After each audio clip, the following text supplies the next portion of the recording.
I'm Michael Wallace. I'm the customer success manager here at PlusPlus. I know some of you, but a lot of you I don't, which is super cool because I love to meet new people that are using PlusPlus. So you're going to be hearing from myself. You're going to be hearing from Sasha Garganta, who's our head of product, and you're going to be hearing from some of our designers that are working on some really cool features as well. So Anna, Pedro, Carlo.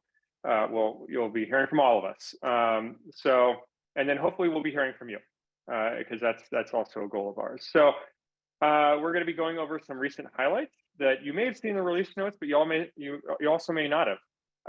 We'll be highlighting Codelabs, which we're really excited about, and then we'll be giving you a sneak peek into our roadmap. So hopefully some things you'll be seeing here in the coming months / quarters, and then we'll wrap it up with questions.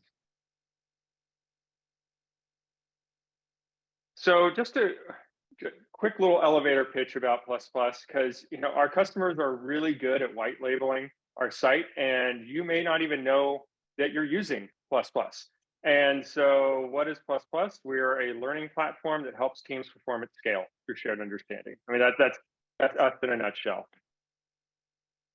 And what are you doing here today? You are a part of the PlusPlus user gathering. This is our very first one. We call it PUG for short, because pugs are short and cute. And we are going to be doing this at some sort of cadence. We think it's going to be quarterly, but we also want to hear back from you after this to get your thoughts on, was this valuable? Would you like this more often, less often, or is this porridge just right? And some benefits that we hope you see from PUG are, I mean, we're going to start building a community of PlusPlus users. And so ultimately, we want you to see other faces and names that are using PlusPlus, not just at your company, but at other companies. We want you to rub shoulders with these peers and maybe share how you're solving similar problems and maybe some best practices that you've run into. Ultimately, this is also going to help you hopefully discover some new capabilities that you didn't know existed. And maybe get excited or inspired for some that are coming down the road that start making you think about what you can do with it. I've talked to a lot of customers, and one of the things that I've discovered is that we're pretty good at shipping features. We're not always great about teaching you about them and letting you know that they exist. So this is another benefit that hopefully you'll see is be like, oh my gosh, I didn't even know I could do automated assignments for my content. This is huge. And then ultimately, we want to be building a product that you want to use, right? So we want you to help us influence the direction of that platform. And so this is, giving you the megaphone to be like, hey, I see that you're working on assessments. I have a really strong opinion of how maybe assessment should work. I would love to give you some feedback on what I think is important in an assessment. So that's our goals here, and hopefully some benefits that you see. All right, so I'm going to kick things off for the next 15 minutes or so into covering some recent highlights, and we're going to start with segments and automated rules. All right, so I'm going to be jumping into the site right now. So imagine you have been given the responsibility of doing onboarding. And in this case, we're going to be doing engineering onboarding. And you've built your track. So you curated the various steps that you need people to go through. And you are getting ready to now start assigning people to it. And assigning people to a track can be a tedious process. Because a lot of times you may not know who the new hires are, when they're starting, where can I go get a list from it? The good news is that for majority of our customers, we're integrating with your Workday or your UltiPro or some other system where all your HR information is kept. And so we know who your new hires are because we're getting things like department and title and hire date. And so we can create this automation for you. So you're not having to go in and manually assign new hires to your track. So how do you do it? So you go into your dashboard. and you'll go to your people. And so the first step you're going to do is you're going to want to identify who your new hires are. And so for engineering, we're going to at first identify who our engineers are. And so I'm going to grab title. And in this case, I'm going to say, for this example, title contains engineer. And then I'm going to also filter by title again, because I want to remove managers. So it does not contain manager, because maybe managers go through another process when they get onboarded. And so in this case, I now have, just about 1,000 engineers that are total engineers, or total at least individual contributing engineers, not non-managers. And so I'm going to save this now. And so this is going to be saved as a segment. Engineers, maybe I'll just say IC engineers. And then I can give a description if I need to. And so now you'll see I have this segment here. So anytime I come back here, I can see who are, how many engineers do I have that aren't managers. Now I want to identify, using that segment, who are my new hires. So I can come down here, I can grab hire date. And I'm going to make this relative. So I want this to be a continually flowing segment based on a set period of time. So I'm going to do 15 days.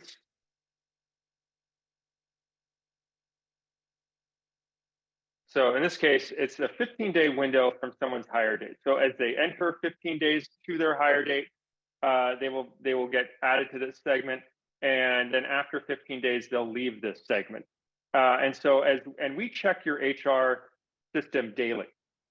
So this is going to be refreshed on a daily cadence. And then I will just save this, and I'll just say, IC engineers. Michael, don't forget to select the other segment. Oh, whoops. Thank you. There we go. So we got 12. IC engineers. And then I'm going to add new hires. So now I've got two segments here, one for just the engineers and then one for the new hires. So now what I do is I go to my automated rules. And I am going to not do that. I'm going to click create new rule. And then I'm going to say eng onboarding assign. And then I could come up with a description. And then I'll go into my condition. And so this is which segment do I want to use? I'm going to use new hires. I can see that there's 12 people in this segment. And then I need to assign an action to this. So in this case, I want to assign this to a track. And so a track is a content item. We have event types, we have tracks, we have videos, Codelabs, courses. All of those are content items. I could also do groups if I wanted to. If I had a group that I wanted to be continually refreshed, I could do that too. But in this case, I'm going to do content item. And then I'm going to select eng onboarding. And then the assigner. So basically, when someone gets assigned to this track, they're going to get an email. And it's going to say, so-and-so has assigned you to this track. So, who's that going to be? It might be me. In this case, I'm going to make it Pooja. And so now Pooja is the person that is auto-assigning this person to the track. And then time to complete. If your content items have a due date already, then you may want to just say inherit from content item settings. Otherwise, you can also customize the due date down here as well. So I'm going to hit publish. And now this is created. And you can see up here, this rule is going to run daily. So it's going to run, first we're going to, we update your people data from HR, and then we run this. And so this way it's running daily, and it's constantly checking, is there somebody new in that segment that has not yet been assigned to this onboarding track? And it runs around midnight Pacific time. And then you can come into your history, and we log every time it runs. We create a log, and you can look at your logs, and you can see who was assigned and who is skipped. And skipped means they're in this segment. And so we just want to tell you what we did with them, right? So if they're new to the segment and they haven't yet been assigned, they'll be applied. If they're still in the segment because they haven't left that window, but they've already been assigned to it, then we just skip them because we've already taken an action on them. We don't keep reassigning people to things, to the same thing. All right, so that is my quick little overview there. So again, if there's any questions, feel free to jot them in the chat.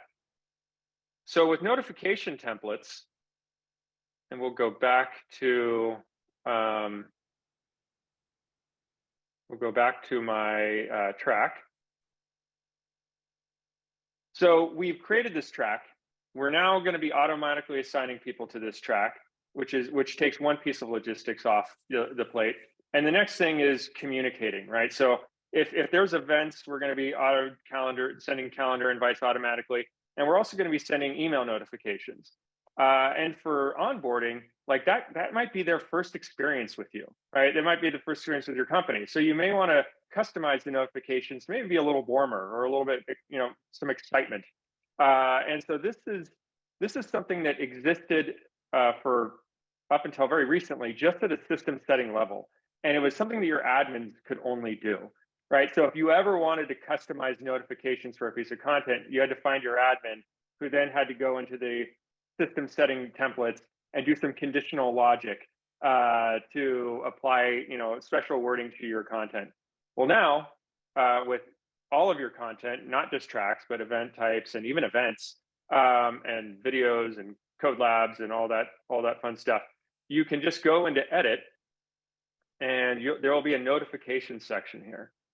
And so in this case, I want to I want to customize the notification that gets sent out when someone gets assigned to this, right? And so maybe I just want to say, welcome to the team with the exclamation point, so it shows enthusiasm. And if I want to look at a preview of what that may look like, I can hit preview, and it right now just kind of throws up this generic preview, but you can see here, this is what welcome to the team looks like in the overall context of the rest of the auto filled information that we have. And again, you can do this with all of content assignments, not just for tracks. You can make all your content customized. The next thing is, okay, so we have we've set up our track. We've set up assignments. We've now customized the notifications. Now we're adding people to this track, and they land onto this track, and kind of putting our empathy caps on of a new hire. They're coming to a company. They don't know who's who, what's what, and they are coming into this experience, and now they're going to be moving through it, and they are inevitably going to have questions, right? Like, how do I set up my development environment? Like, there's instructions here, but I'm stuck. And so we've made it with a resource box here. So there's going to be a lifeline in the content for people to reach out to. So it might be a Slack channel, but it also might be an office hour, right? So need help? Awesome, that's exactly what I need. And I go into an office hour and I immediately see, okay, Sean has some time available for me. 15 minutes, perfect. That's all I need, and I can book some time. So you're experts. It may just be the organizer of the track, but it may be other people on the team can set up some dedicated times for during the window period in which new hires get added to this track to just make themselves available and not make it hard for the new hire to find you, right? And so then I could just say, put an agenda here, need help, and I can enroll, and then calendar invites go out, and I know that I have some focused time with Sean to get unblocked and continue moving through my my onboarding.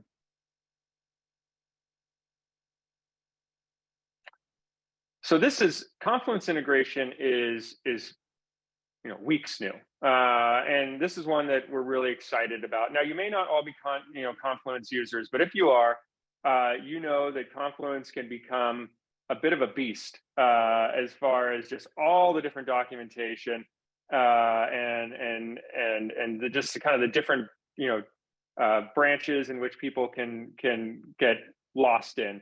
And so you don't want new hires going down rabbit holes that they don't need to be going down yet. And so what you can do with Confluence integration is bubble up the documentation that they need into a track. Now, we've had users doing this before, but they were limited to basically just doing, going into an article or a task or something and just having a link, like click here and go off to Confluence, and that takes them out of the experience. It takes them away from the track, and they may not come back to the track to mark it complete, right? They may come back to the track and they just move on, and now you don't know, did they complete it? Did they not? And so what we want to do is we want to bring Confluence into the track so people can absorb what they need to in that page, mark it complete, and move on. So let's just quickly embed a Confluence page to show you what it looks like. So I'm going to add content. I'm going to select an article. And then in here, we have our embed button. And so, hopefully most of you know that you can embed Cloud Docs, Google Slides, Google Docs, Sheets, your heart's content. And now you can also do Confluence. And I'll just paste a thing in here. You get like a little, little preview here, which we'll probably be making a little bit bigger. Insert, and then let me just Confluence page as an example. I'll publish it. It's now in my track. I can move it up in my track if I need to. I'll hit save. And then here it is. So it looks like you built it in PlusPlus, but the nice thing is that it still has the functionality as if you were in the Confluence site itself. So I could leave a comment here if I needed to. I'm not logged in, but it would say Michael Wallace. I can leave little reactions if I need to, comments at the bottom. And if I'm a creator, I can even edit the page from here as well. It works as if you were in Confluence itself, but it keeps you nicely in the site. So I can then come up, mark it complete, and then move on. And then last but not least is archiving. So I've been running this engineering onboarding for a while now. It's time that I sunset this and do something else. So maybe first I want to duplicate it just so I keep some stuff. But ultimately, archiving is where I want to go. Now, before we didn't have this, users were essentially using the hidden feature to archive things, but hidden still keeps it in the catalog. And frustrating enough for organizers and admins, they still see it, right? So your catalog was getting cluttered with a whole bunch of hidden stuff that may be archived, but it also may be hidden because you want to keep it private because either you're still working on it or it's exclusive for certain invite-only crowd. So now with archive, you hit archive, you now see this label archive, and if I go into the catalog, I'll no longer see it as a organizer, admin, or for me, even a super user, I don't see it. But we do have down here a status. So right now I'm just looking at published. I could look at everything. I could look at just my archived items. And then you can also see, I can even look by owner. So right now I'm looking at everybody, but if I just wanted to see, okay, what does Pooja have? Or maybe what do I have that's archived? I can now even look just by who owns it. And so maybe I just want to look at all my published things as well. And then if I want to unarchive it, I come into here, I unarchive. I can also delete, but we recommend usually don't delete because then it's a soft delete, but you'll lose your data. So typically just keep it archived if you can, but then unarchived, and then it brings it back into the catalog. All right. So for the next, that's it for me. So if questions, throw them in there, throw them into the chat. But now we're going to be moving on to our spotlight, which Sasha, our head of product, will be taking you through, and we're going to be focusing on Codelabs. Cool. Thanks, Michael. If you don't mind, yep. Let me share my screen. Hopefully this will not crash as it sometimes does on my machine. All right. So hey everyone. Thank you, Michael, for those updates. We're really proud of a lot of those features. One feature in particular that I'm proud of is Codelabs, because it's a capability that finally could bring amazing polish and experience in learning for technical tutorials. So let me explain what I mean by this. So say you have your Eng onboarding track, as Michael showed, and then you realize that you have this piece of self-paced content that's a technical tutorial, but you're not really sure how to best package it and display it to your users. You may put it on a Confluence page, you may put it in a Google page somewhere, but that sort of provides a very linear experience without really good say syntax highlighting, or just like a good instructional design like polish. And so what we did is we made it possible to bring in Codelabs. So let me show you first what it looks like, and then I'll explain kind of how it works underneath the hood. So what's a Codelab? It's basically an experience that looks, in fact, I already started this, that looks like like an e-learning course, but it's not built as an e-learning course. In fact, it's built and authored in much simpler terms. And it enables a similar kind of stepping through, like sequential stepping through sections with high degree of polish, built-in media, built-in sort of like emojis, built-in syntax highlighting and code display. It essentially is oriented towards capturing and displaying technical tutorials. Of course, it doesn't have to be used just for that purpose. It can be used for any content. But what's nice about it is that it's very easy to author and maintain. And I'll get to that part in a bit. Once you complete a Codelab, you basically, in this particular case, since I've already just stepped through it, it tells me that I've completed it merely by clicking the Done button in the Codelab. So now, what are Codelabs? Some of you may be familiar with the concept from other terms, but if I just Google Codelabs, you'll notice that the very first thing that shows up is this Google site. In fact, Google hosts a whole bunch of Codelabs related to their technology. Like here's an example of a Codelab on Kotlin.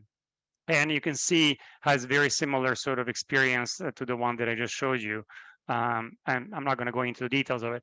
But what Codelab is, it's essentially a format that you need to just align to, that is very simple.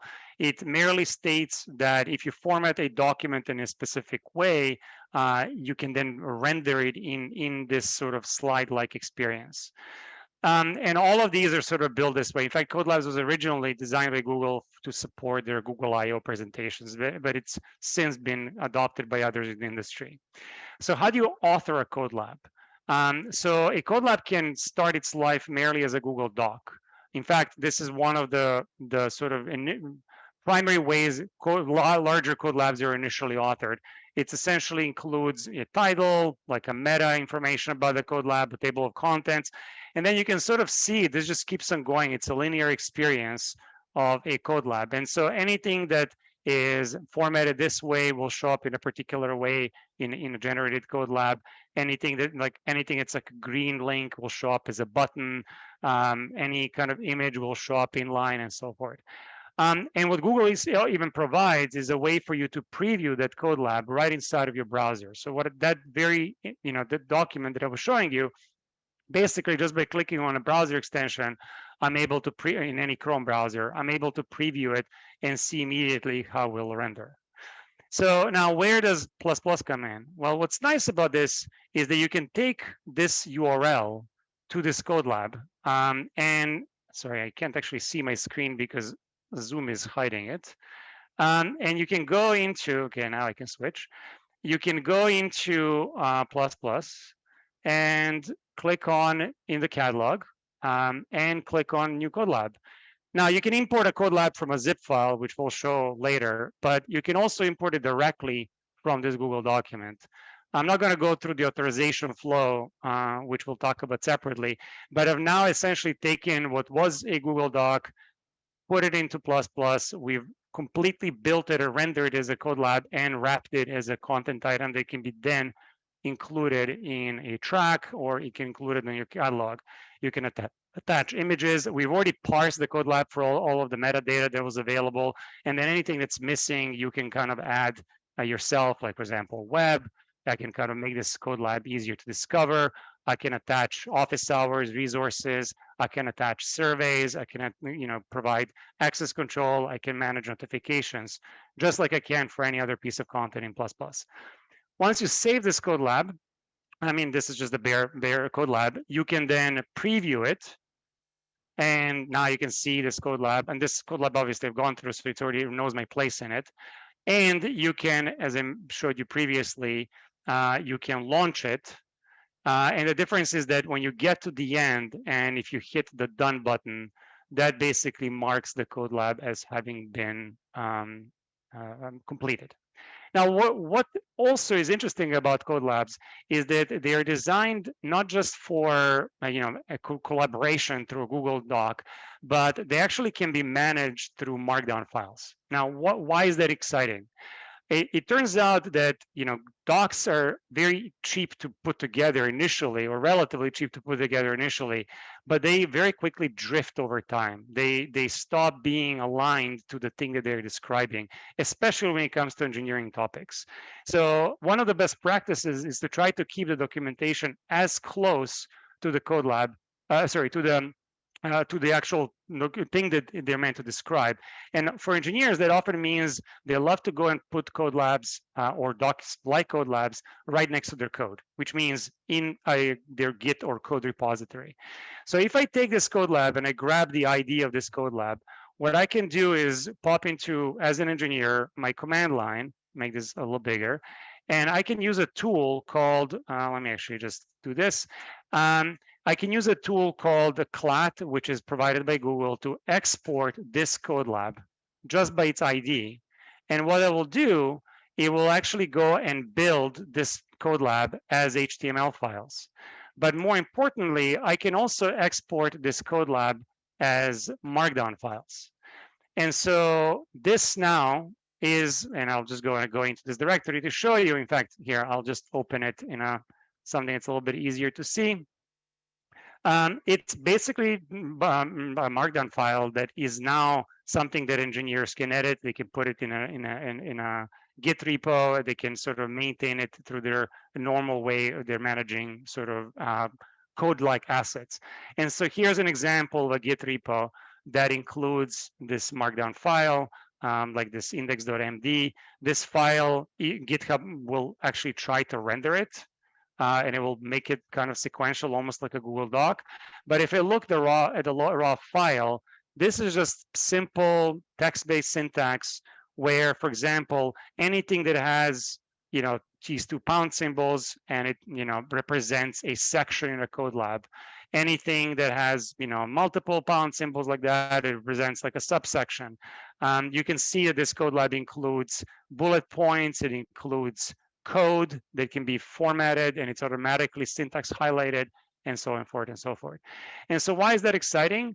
Well, now as an engineer, I can go and grab all of these. In fact, I'm going to get rid of the actual index. So just the Markdown file from Git repo. I can create an archive. So my Codelab, for example, of this file. And now I can go back into my, sorry, again, I can't see my screen. And I can import this Codelab as a new version, not just from a Google Doc, but I can actually import it from that zip file. What we'll do is we'll automatically grab this file, expand it, find your Markdown, process it, render it, and now your Codelab basically is the same Codelab, but it's now sourced from a different experience, assets, which are easier to maintain and manage. Anyway, this is kind of all I'll say for now, but it's really exciting because now without licensing to e-learning, auditing tools or instructional design expertise, regular subject matter experts can actually create beautiful self-paced tutorials and have them be easily published and integrated with the rest of your content on the PlusPlus platform. All right, Michael, back to you. Very cool, Sasha. And guys, hot off the presses, that Google Doc, being able to upload it via just putting the Google Doc link, I haven't seen that before. So that is brand new, I think, as of like today. So it's not in production yet. That part is in production yet, but the rest close. is. It's close. So you saw a sneak peek, even before our sneak peek. Okay, so thank you, Sasha, for that. Yeah, we're really excited about Codelabs, and especially kind of unlocking the Google Doc import. We really should open it up to maybe the less, people that don't know what Markdown is. They certainly know what Google Docs is, and so that should really unlock it, not just for the engineers, but hopefully for other teams as well. All right, so we're going to be jumping into upcoming. So this is getting a sneak peek from our designers on some things that they're working on, and so I believe Anna, our one of our senior designers, is going to be taking us through the manager portal. So I will stop sharing. All right, let me start sharing my screen. Can you see it? All right. Yep. So hi, nice to meet you. I'm Anna, product designer at PlusPlus, and today I'll be walking you through the manager portal feature. We interviewed people managers about their routines and needs for this feature, resulting in new functionalities that enable them to better onboard new hires, support existing employees in their career development, and drive compliance. Knowing that people manager have a few directs they want to keep track of, we created this dashboard where we can see brief information on what directs are doing in the platform. This page allows us to view details on content consumption, impact, and perform actions such as view profile, assign content, suggest content, and manage notifications. By assigning or suggesting a content, we can pick from all the content the platform has to offer and assign it to our directs, leaving notes and setting due dates, and even opting to receive notifications about people's outcomes. We also offer a way to accompany the content that was assigned, helping people managers to drive compliance. Another functionality for the manager portal is the feature is the ability to see upon direct interaction on the platform. We can go on their profiles and see the engagement tab, where you can see details about their content consumption. For the example I'm showcasing, we can see Leslie's upcoming content, due dates, how many days to complete, and the content she needs to do. We can also see what your directs are most interested by seeing tags most present and completed content. We also give you a way to check on consumed content history by displaying the numbers of consumed content by quarter, as well as history on recent activity on the platform. Knowing that consuming content isn't the only interaction available on PlusPlus, we also brought you the Impact tab, where you can understand how is this direct collaborating on producing content, organizing events, and driving sessions. In this tab, we can check the overall impact through time, better understand how the direct is performing on different content types. So here we can see reviews and how they are performing, unique people impacted, also a more holistic view on the person's impact through the testimonials. And we can also prospect the future impact by seeing the upcoming events and sessions. With Manager Portal, we hope that people managers are empowered by the platform, supporting organizers and maintainers on engagement and compliance, and also learners on their professional development. Thank you. Very cool, Anna. So thank you for that. So next is going to be Pedro, who will be taking us through track updates. Perfect. Okay. Can you all see my screen? Yep. It's working. Okay. Hey, folks. Nice to meet you all. As Michael said, my name is Pedro. I'm a product designer here at PlusPlus. And as some of you may already know, one of our most important features is tracks. Tracks are an evergreen tailored journey, particularly useful for training people on a step-by-step basis with articles, videos, courses, and a variety of other content types. We know that the L&D area is always evolving, and we've been observing a movement towards cohort-based experiences. And these are an exciting way to create communities around specific subjects inside your organization. So based on that, we've prepared an update for the track feature that is all about cohortness. Here in the screen, you can see an already existing track, the new leaders program, and all of its content is currently static. With this updates, the organizer is going to be able to hit schedule on that track, already existing track, and then create a timeline of activities for a specific cohort. Say, for example, the new leaders that are joining in Q1 2023. And we will help you find and or schedule those events based on a specific time frame, time zone, location. You'll be able to add a different cover from the original track, a different description, and then hit publish. This public scheduled tracks, they will show as offerings in the original track in this section here. So we can see the Q1 2023. And if you click on that as a learner, you're going to see some different things like a date in a specific visual for this track, but also a resource, which I think is very important, the Slack channel. The Slack channel is a way for them to bond as a community through sharing, learning, and progressing at a similar pace, even outside of PlusPlus. And as they open that track, since they have a pace now to go through and all sorts of events, if they end up missing one of those sync activities, they like fall out of that journey, the organizer and the direct manager are going to be notified, so they know and they can take individual action to prevent someone from disengaging in that cohort.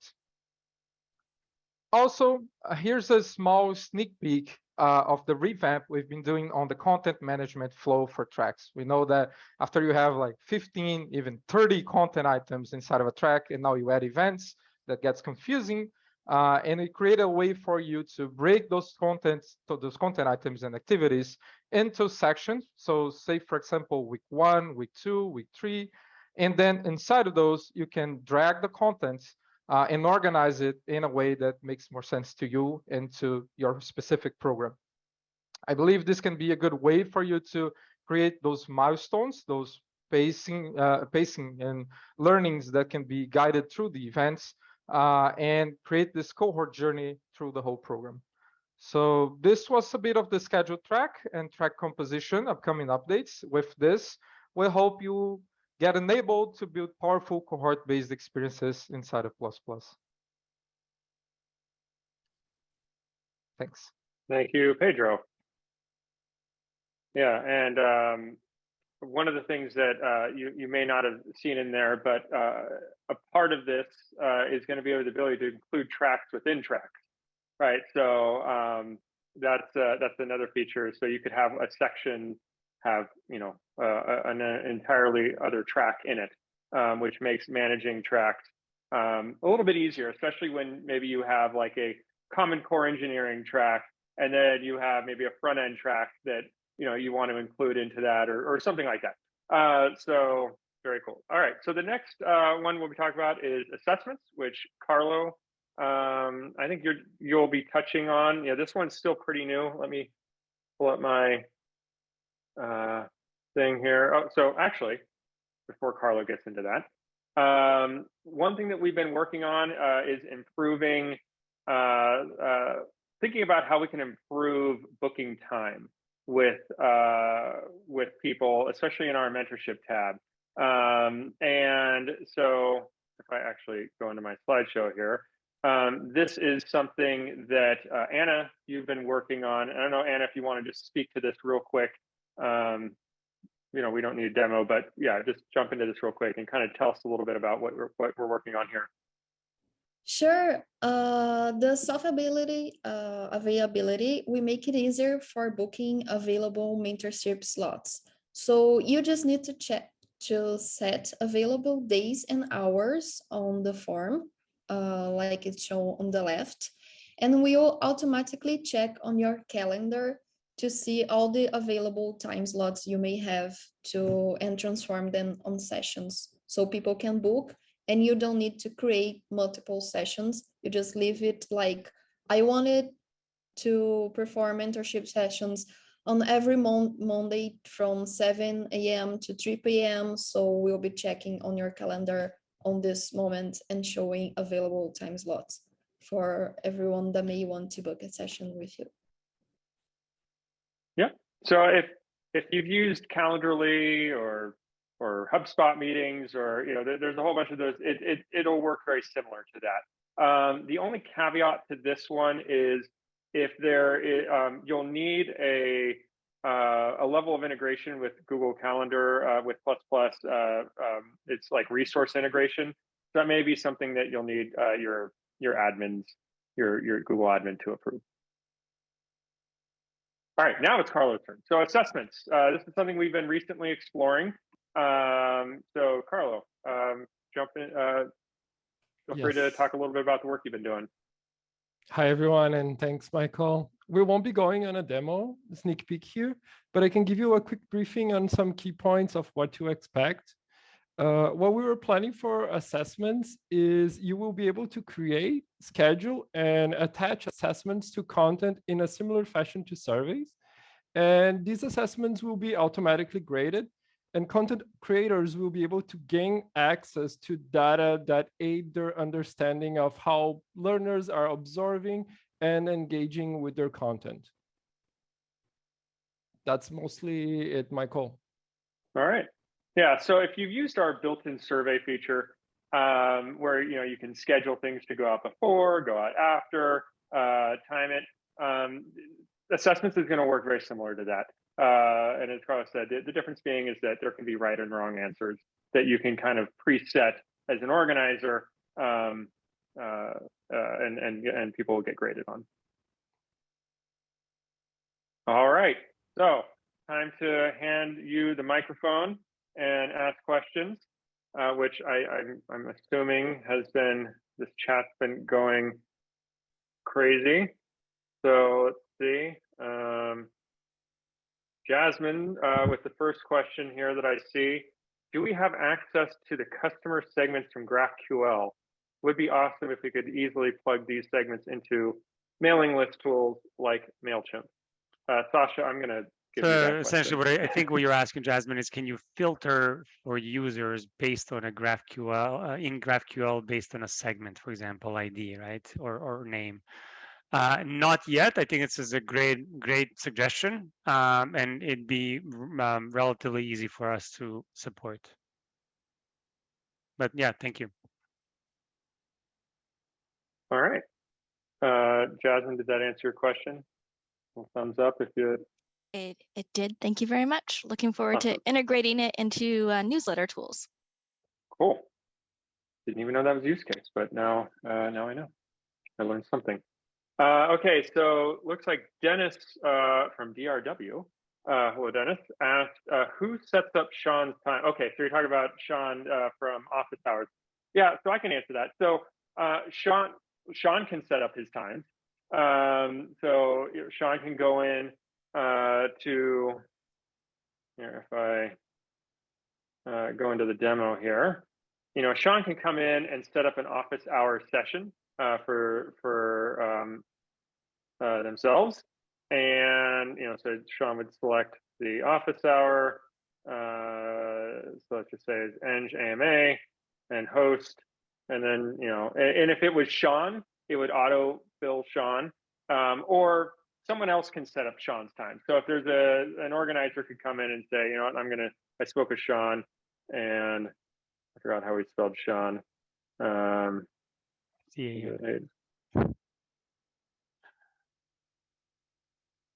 Yeah, anyways, let's just say this is Sean, and then, you know, go in and fill in the dates and times in here. So Sean can do it, or somebody else can do it for Sean. And the same thing goes for mentorship sessions.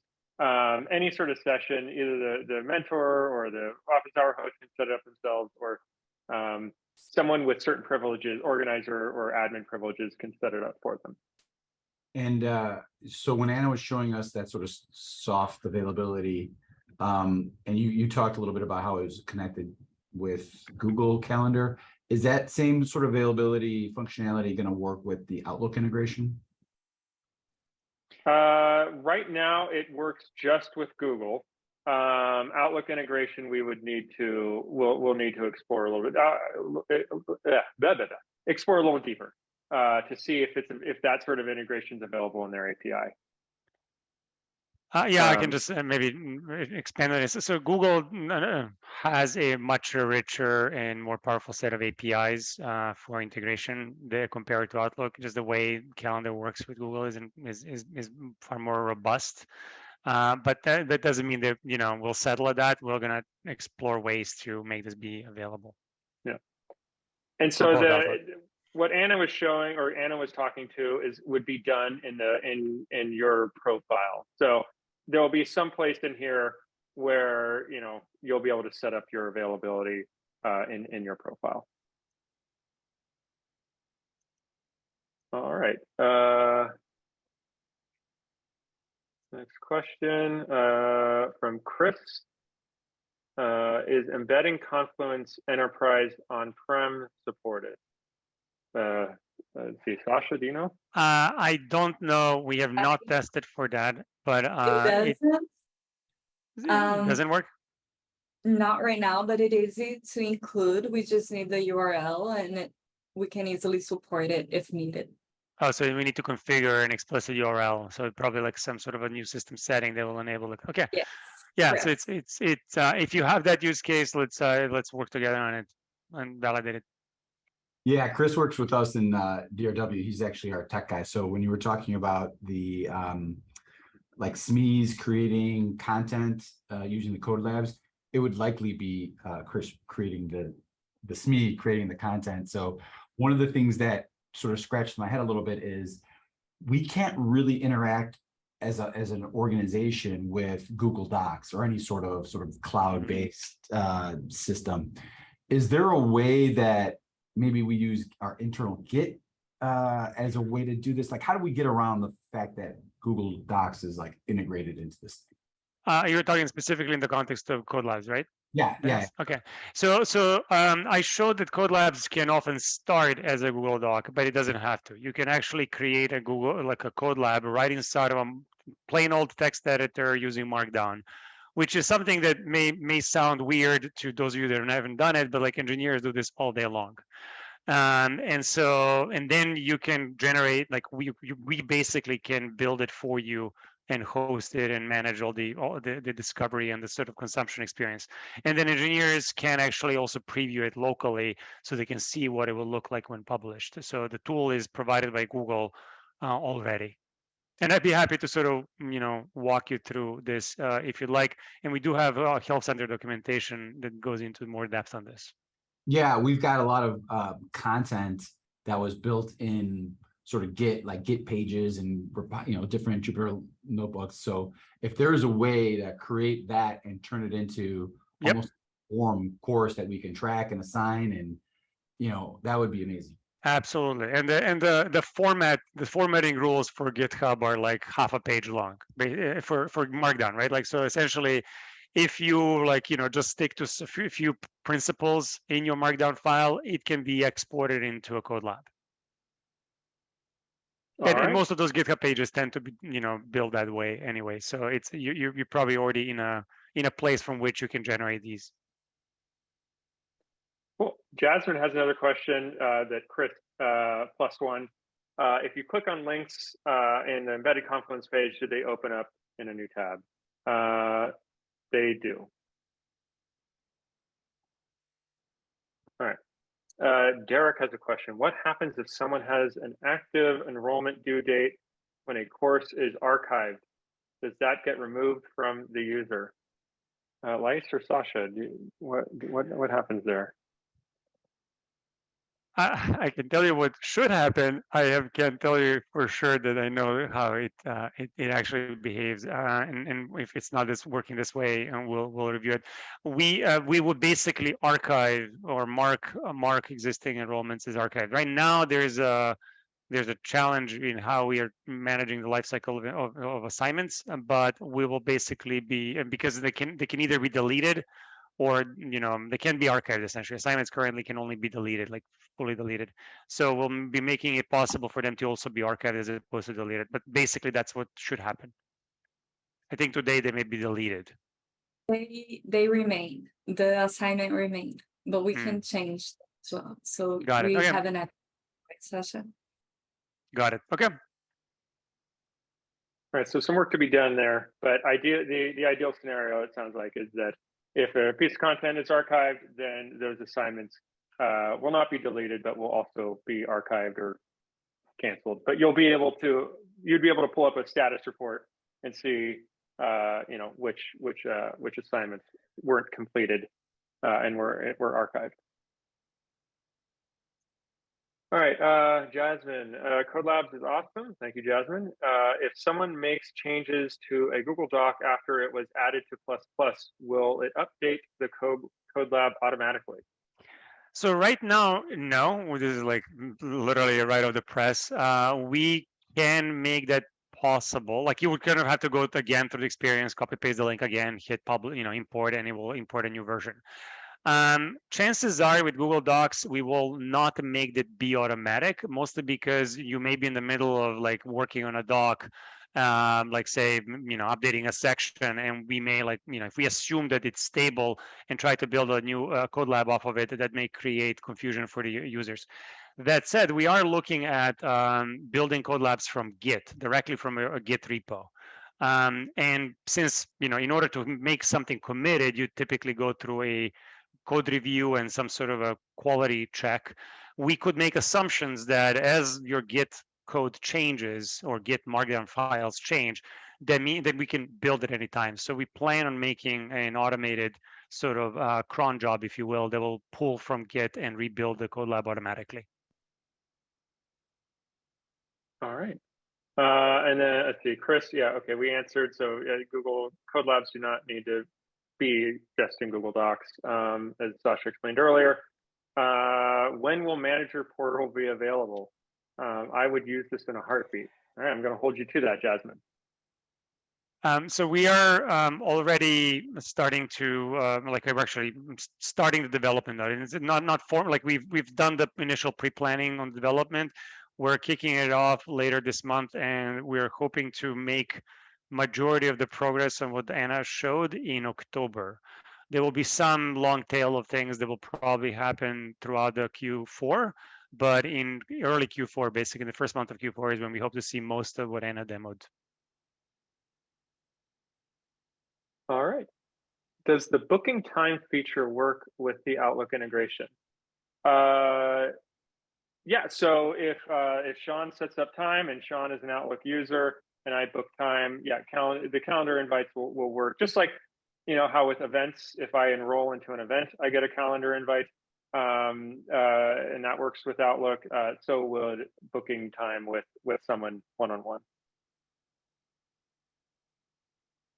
I missed the newest with assessments. Does it support multiple choice functionality and all the bells and whistles that go with it? Yeah, it definitely would. It'll definitely support multiple choice. Carlo, I don't know if you're still on. What are the really quickly? What are the different ones that we're going to support initially? Our view one of assessments will be supporting multiple choices. So you will be able to customize a question to include many options, and you will be able to flag one of them to be the correct answer. And we will be also supporting short answers types of questions. So you will be prompting the learner to type something as an answer, and you will be able to also customize what is accepted answers in that sense. Okay, and so like the little bells and whistles that go along with it are like randomizing the distractors, maybe even randomizing the question orders. We won't be supporting randomization of options at our view 1, but that is something we have in mind for updates and upcoming versions of assessments. Okay, cool. And while I got Sasha on the line, including LaTeX conversion as well into our question creation engine. I'm gonna call it that. So right now you're talking specific in the context of assessments. You're not talking about like I want to create a question that has a LaTeX sort of like code in it, so I can render cool looking. Got it. Formula. Yeah. So we're switching, actually, this is in order to better support assessments, we're switching surveys to have support for rich text for questions. And the rich text is going to use the same editor, or at least that's our plan. Same editor that we use today for like content, like when you're in an article. We don't currently have any kind of support for LaTeX as far as I know. You would, in your case, have to probably render it as an image and just import it as an image, so it would show up. But we can definitely explore adding support for LaTeX. In fact, the editor is based on an open source editor called Draft.js, and it's likely that someone in the community has already built something like that. So we'll explore adding it. Perfect. And we can definitely stay on and keep answering questions. I just want to be sensitive that we're just about at the hour here. As a next step, Tomomi will be sending a survey out to everybody.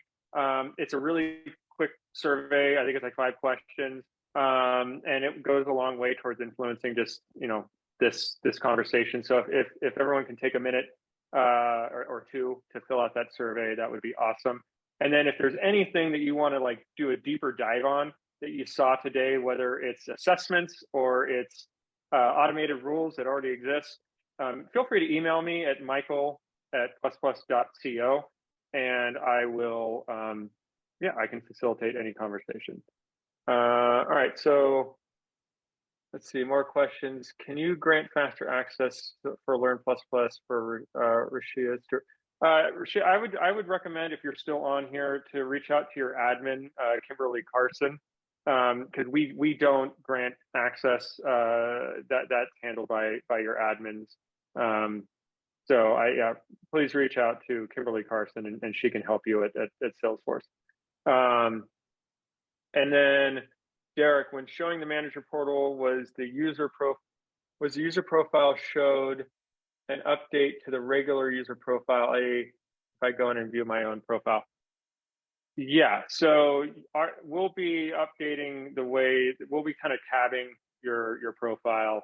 So it'll be an update to the existing profile.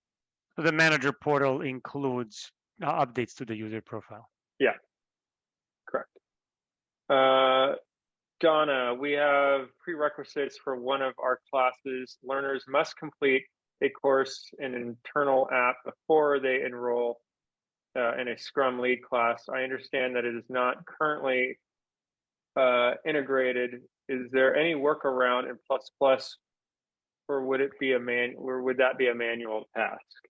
I can just briefly touch on this. I know this comes up a lot, like this gating of content, and I know this is a common practice in our space. We generally try to make content as accessible to everyone as possible, but we know that sometimes you still want to be able to gate it. So one of the things that we will be exploring this through something called conditional tracks. So you'll be able to sort of say that tracks have to be completed in a sequence. And then also another capability we'll be exploring is on the people dashboard, being able to create segments of people who've completed something. So then you can create a group of people who've completed any piece of content, and then you can then access control in that group. So for example, if I haven't completed I don't know, some intro to Scrum, I may not be able to then, even engage this other piece of content that sort of is, I don't know, advanced Scrum. So this is maybe a little bit of a roundabout way of doing it, but essentially through automated rules, you'll be able to automatically manage groups and through that manage access. Awesome. Is the conditional track something that's available currently? It's not. It's something that we've been discussing. So now knowing that you're interested, definitely would love to hear from you as to how you would like to experience this. It's in the early stages of design. It's not yet on the short-term roadmap. So this is something we'll be looking at in Q1, Q2 timeframe. Okay, thank you so much. Thank you, Donna. Perfect. From Derek, can you customize feedback based on what the user's answers are in multiple choice assessment? When you say feedback, Derek, do you want to just clarify what you mean by that? Yeah, so if there's a multiple choice question and I answer B versus A versus C, so being able to customize what the user sees based on what they actually answer. So yes, correct, A is correct because of this, or B is not correct because of this, or so really customizing that based on what they answered. Got it. Yeah, it's not part of V1. I think it's definitely a good idea. We do foresee also people having like fill in the blanks type questions. So it may be harder for you to then say like, well, for this wrong and for this answer, why this is not correct. But for multiple choice, I can see how this would be useful. But it's not part of V1. Okay, great, thanks. Carlo will take it under consideration. It is under our radar. Thank you, Derek. All right. From Kimberly, is there a way to tag sections within Confluence pages that can work in tracks, so users do not have to scroll through to find specific content? I can just answer. Like right now, the Confluence integration is the entire page. It's not a section of a page. You would have to kind of break it up on Confluence side and then embed one page within another if you wanted to, like to still maintain a long page on Confluence, and then point only to a section that you've built like as a separate subpage. But we would currently load the entire page. I don't believe our integration yet allows for subsections to be loaded. All right, and I believe that is all of the questions. So thanks everyone who's still on. And again, we'll be sending out a survey. So please take a couple minutes to feed that, give us that feedback. What worked, what didn't, what we can do better. And then again, if there's any questions or you want to double click on things, my email is right here, michael@plusplus.co. And I'd be happy to dive deeper on something. Cool. Well, everyone, have a nice day. Thank you all. Thank you. Thanks.